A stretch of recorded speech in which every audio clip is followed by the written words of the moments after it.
Ramanu Tale FM Almamidi ya Bambulo ya ale kɔni fana bɛ ka kɛ direct ni waati na kan b'a fo Ahmed fɛn min kalanbulon bɛ sigi dimanche o dimanche sutuba n'a kɛra k'e maa min mago bɛ kalanbulon na Dankɔrɔba ye kangari da a ko kalanbulon ma sigi i k'i ka kalan bila ka taa i sigi kalanbulon kɔnɔ a ma dabɔ o kama k'a fɔ e de b'i ka kalan bila pewu e bɛ examen na e tɛ se ka leçon ta maa bɛɛ de bɛ kalanbulon kɔnɔ a k'a ma dabɔ o kama hakilina kelen y'a dabɔ de kama Ahmed n'i kɛra fonctionnaire ye e kɛra technicien walima i kɛra animateur ye kalan kɔfɛ i ye baara sɔrɔ turabu bɛna de k'i dɛmɛ dimanche ni kelen ta dɔrɔn i ka t'i sigi kalanbulon kɔnɔ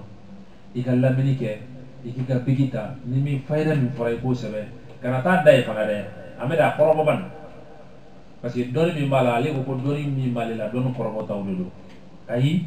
a ti ci i b'i wele kɛ 77 01 16 16 67 01 16 16 74 86 25 25 walima 64 86 25 25 n'i ye wele kɛ nin na fayida o walima ka taa se i mago bɛ ci wɛrɛw ma o maa bi sɔrɔ min b'i bilasira Dankɔrɔba yɛrɛ kɔni sɔrɔli téléphone na Ahmed o ma nɔgɔn k'o fɔ jama ye k'o bɔ a la pewu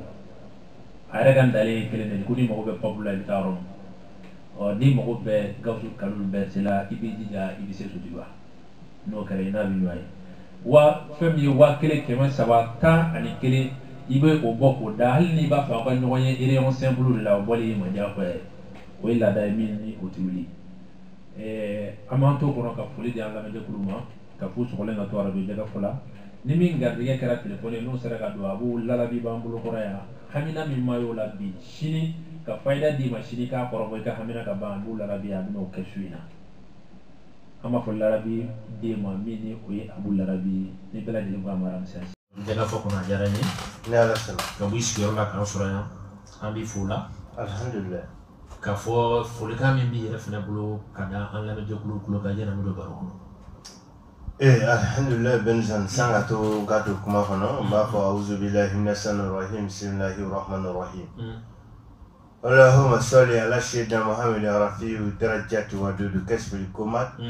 محمد بن عبد الله صلى الله عليه وسلم Usoleko kiraka ni sol tirimani ni mogobe sijul bi mogoye iba bi trop tigri kosobe trop tigri join dune kote nani be benaminga trop tiga kambe dinela anti dinela ndalen do ala ko ina ndalen ala ko ina ori professeur Gawusu Kalilu Berete Lala Habib le berceau du savoir savant international dans le monde entier. Mafo ani foli kakan. Muna ani foli kakan parce que ala ye bonye bakay. Bonye ba mi na be konfinge ko dona ye. Ka banabato ke kenabato e ka bulukulu ke fentigi. O ko songo Lala Habib ani foli kakan.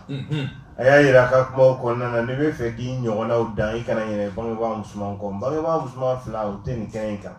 Me o ka ala be ko Tande Awa Jallow and Tande Awa Sako.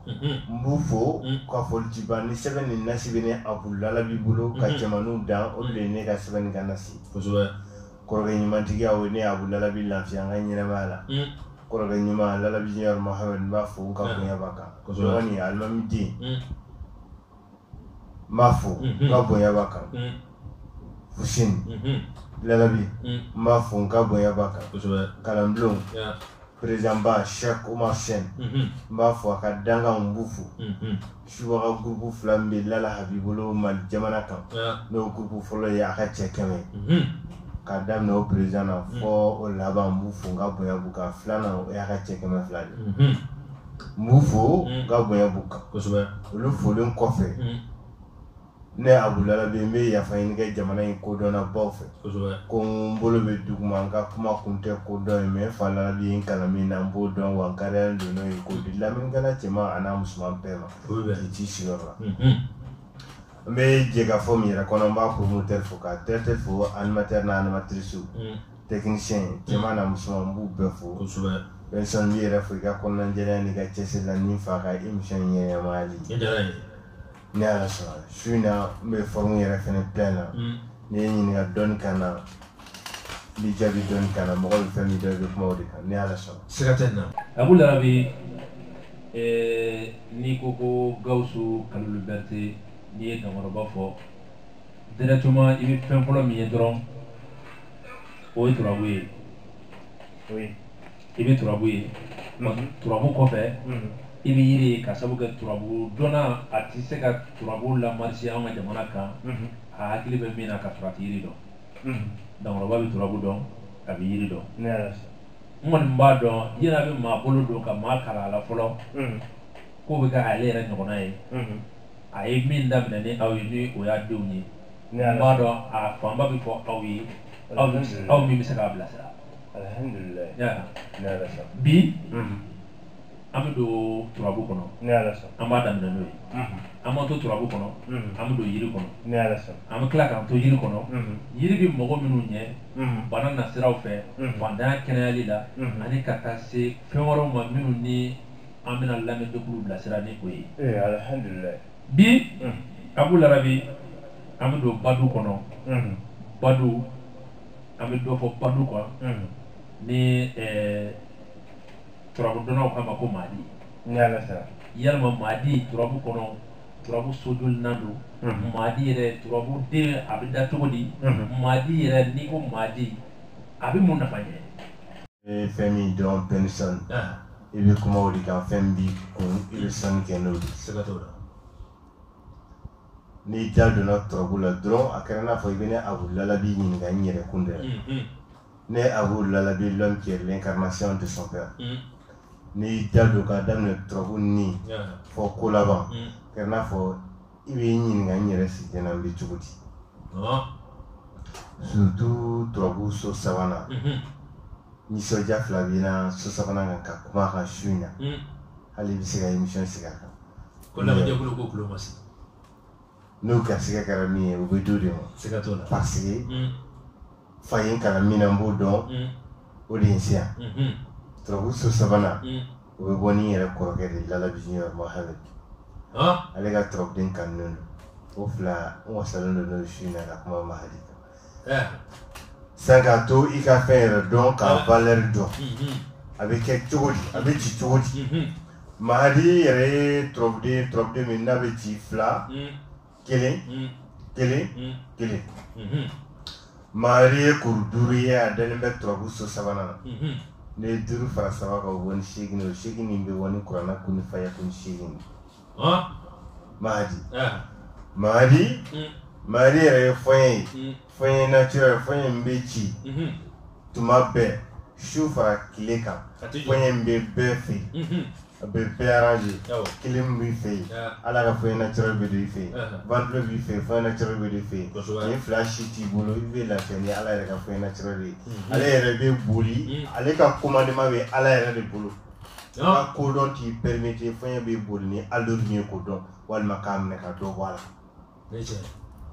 o de ye Mahdi o de kosɔn Mahdi ye badu ye kelen baduso den o taara ka d'an kuntigi Mohamed ma kisi ni nɛɛma b'a ye Mahdi a bɛ bolokolon kɛ fɛntigi sababu tɛ min bolo ka fɛn sɔrɔ a bɛ sababu dɔw ma jɔyɔrɔ yɛrɛ tɛ min bolo k'i kɛ jɔyɔrɔtigi ye Mahdi b'o kɛ n bɛ kuma Mahdi min kan su in na lamɛnnikɛla cɛman n'a musoman i bɛ fɛn dɔn ni Mahdi in kɛ ala y'i tulo garisɛgɛ nin na i tɛ fɛn dɔn ni Mahdi in kɛ ala y'i tulo garisɛgɛ nin na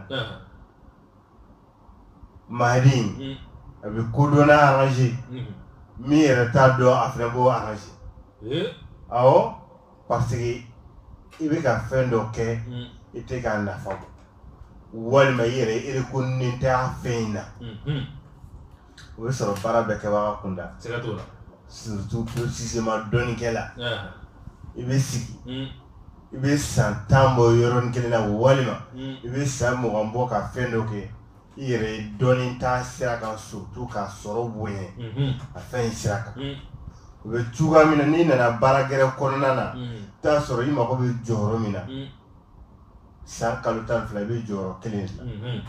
i tɛ bɔ ɲɛfɛ kɔ i tɛ ɲɛfɛ place i tɛ avancer kɔ n'i b'o lahala ninnu kɔnɔ Nyoro dunu yi fe minu ya damne. Kosoba. Minu ma damne. Me kila ko lutadi. Me me ka fe min di mi ya damne na tiga nye sorala. Me ka mahali ndi urika. Ni ya me kasabe joro basoro. Wal ma kasabe togo soro wal ma be nafuru soro. Abe ka fe do de ke. Oje. Ni me ka di mogo minu me ka fe do ke. Balba ke tuma utikili. Tasoro dobora sisa ka jeka fo ere kapti ko ni lala bi dingue Abu Lalabi l'homme qui est l'incarnation de son père ni a kuma kan jonga tonina kala même mesigi mahadi ci tuga kan baduru keme konoton bi konoton ani du balma ke balma so ne mahadi sebe ni jatina o nasi ni yomine bangan kungolo de ye bangan jumɛn saga n'i ye saga kungolo sɔrɔ saga jigi kungolo sɔrɔ o jeni ko ɲuman i b'o tobi ni mahadi nasi n'i y'a tobi n'a ye ni ala sɔnna a ka don i da ala kelen min ye e la jarabi ni jɔyɔrɔ kelen n'a ye ne tɛ ka se ka b'i nɔ la fiyewu wa ala kelen bɛ tila k'i to a ka masaya la k'i la wasa i bɛ cogoya min na i bɛ bɔ ten i ka dogo don dɔ bɛ fara i ka jɔyɔrɔ bonya kan dogo do fara ka relation sɔrɔ di bonya mahadi o ye minnu bɛ ka dɔ kɛ dɔ ye donc i kelen de b'a dɔn ne kɔni b'a dɔn ni mɔgɔ jɛra k'o dun i n'o tigi tɛ jɔyɔrɔ la yen dɛ e de bɛ dɔ bɛ fara i jɔyɔrɔ kan i bɛ sɔrɔ ka na n'a ye n'a bɛ tila a bɛ tila walima n'a bɛ dépenser dan fɛ a bɛ dépenser yen fɛ mais sababu bɛ fɔlɔ e yɛrɛ de o de kosɔn n'i bɛ ka fɛn sɔrɔ a ja fara goya kan e yɛrɛ de fɔlɔ b'a santi ka sɔrɔ ka don kɔ mɔgɔw la o tɛ kelen min yɛrɛ m'a ɲɛ sɔrɔ fiyewu mahadi a kunkolo ye ɲɛnama ye n b'o bɔ a la parce que tubabu bɛ simplifier b'o simplifier k'o bɔ a la a dusukun ye su ye kɔnɔbara ye su ye a sen ye su ye o su saba in n b'o ta min tɛ fɛn na n'i y'a mɛn i b'i disi gosi fɛn b'i kun de o de kosɔn fɛn tɛ min kun n'ale yɛrɛ m'a daminɛ o kama n ye mahadi kunkolo bɔ a la donc a bɛ n'a fɔ ale yɛrɛ tɛ ɲɛnama ye fɔlɔ voilà ale yɛrɛ tɛ ɲɛnama n'i tɛ fɛn na i ye su de parce que i sɛmɛnen don dɔ de donc pour que i ka kɛ ɲɛnama ye sisan mahadi su saba in i b'o de ta o bɛ bɔ ni 111 o 111 n balimakɛ n balimamuso ala ye min garisigɛ nin denmisɛnnin kumakan in na kumakan bɛ se ka kɛ mɔgɔkɔrɔba kumakan mais kumakan tɛ yɛrɛ denmisɛnnin fitinin mais n fa ye min kalan min na n b'o de dɔn o de kosɔn n to k'a fɔ n ka kumaw kɔnɔna na ko mɔgɔ bɛ fɛn min dɔn k'i bɛ kuma o de kan i bɛ papiye jɛman ta ka mahadi sɛbɛn a sanfɛ 111 ne mahadi sɛbɛn a sanfɛ 111 danfɛn dɔ bɛ yen a bɛ si ka tagama a bɛ tilen ka baara kɛ k'a bɛ tilen ka baara kɛ a bɛ si ka baara kɛ a bɛ fɔ o de ma ko tigiɲɛ e dun ma garisɛgɛ baara yɛrɛ la fɔlɔ yɛrɛ